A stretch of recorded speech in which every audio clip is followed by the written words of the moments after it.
Gold यानी कि सोना रईसी की पहचान मानी जाती है। लेकिन सवाल यह है कि अर्थ की क्रस्ट में तो बहुत सारे मेटल मिलते हैं, फिर गोल्ड को ही इतनी तवज्जो क्यों दी जाती है? मैं आपको बताता हूं। गोल्ड एक ऐसा मेटल है जिसपे कभी जंग लगती ही नहीं है। एक्चुअली जब भी कोई मेटल ऑक्सीजन और मॉइस्चर के कांटेक्ट में आता है तो उस पे जंग लगनी शुरू हो जाती है, जैसे कि लोहे का ब्राउन हो जाना, चांदी का काली हो जाना, कॉपर का ग्रीन हो जाना। ये सब कोरोजन यानी कि जंग लगने की वजह से ही होता है। लेकिन गोल्ड एक अनरिएक्टिव मेटल है जो ऑक्सीजन और मॉइस्चर के साथ रिएक्ट करता ही नहीं है। इसीलिए अर्थ की क्रस्ट से जब सोने को निकाला जाता है तो उसे प्रोसेस करने तक की जरूरत नहीं पड़ती, क्योंकि वो प्योर फॉर्म में ही पाया जाता है। क्या इसके पहले तक गोल्ड की एक खासियत आप लोगों को पता थी? और अगर नहीं पता थी तो चैट सेक्शन में लिखना मत भूलिएगा। ये तो आपको पता ही है कि प्लेन्स बहुत ज्यादा भारी होते हैं।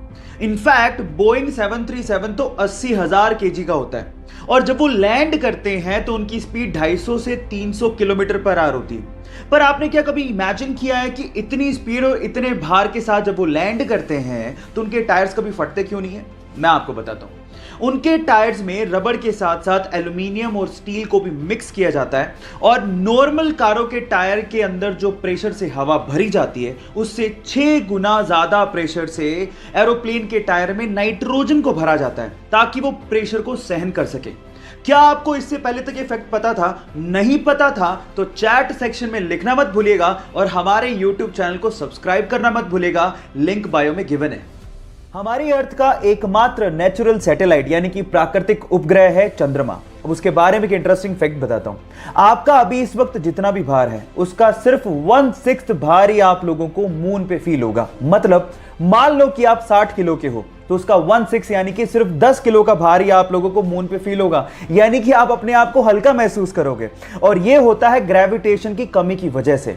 और अगर मान लो आपको अपना भार कम करना है तो जिम जाने की बजाय आप चंद्रमा पे चले जाओ, वो ज्यादा अच्छा है। Just kidding. ये आपको पता था या नहीं पता था? चैट सेक्शन में लिखना मत भूलिएगा। गाइस, मैथ का पजल सोल्व करने से ना दिमाग बहुत तेज होता है। तो चलो मैं आपसे एक मैथ का सिंपल सवाल पूछता हूं। सपोज करो कि आपके पास एक मैथ का इक्वेशन है जिसमें लिखा हुआ है 5 + 5 + 5 + 5 = 555।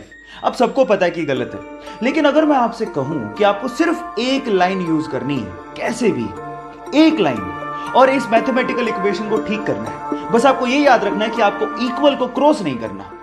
करके दिखाओ कैसे करोगे। 10 सेकंड का टाइम देता हूं।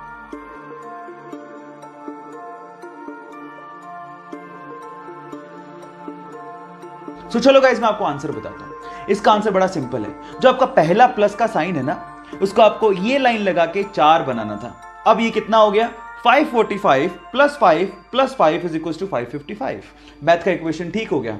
आपको ये पजल कैसा लगा? चैट सेक्शन में लिखना मत भूलिएगा। एक मोटरसाइकिल सवार रेलवे क्रॉसिंग के दौरान रेलवे के फाटक को देख ही नहीं पाता, और वो सीधे जाके रेलवे फाटक से टकराता है और सीधे रेल की पटरियों पे गिर जाता है। वो इतनी बुरी तरह से घायल हो जाता है कि उससे खड़ा भी नहीं हो जा रहा था, और सामने से ट्रेन आ रही थी।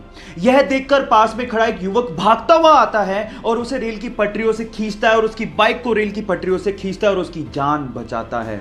अगर आखिरी समय पर वो बहादुर लड़का नहीं आता तो शायद आज वो बंदा जिंदा ही नहीं होता। सो गाइस, उस बहादुर लड़के की बहादुरी के लिए एक लाइक तो बनता है।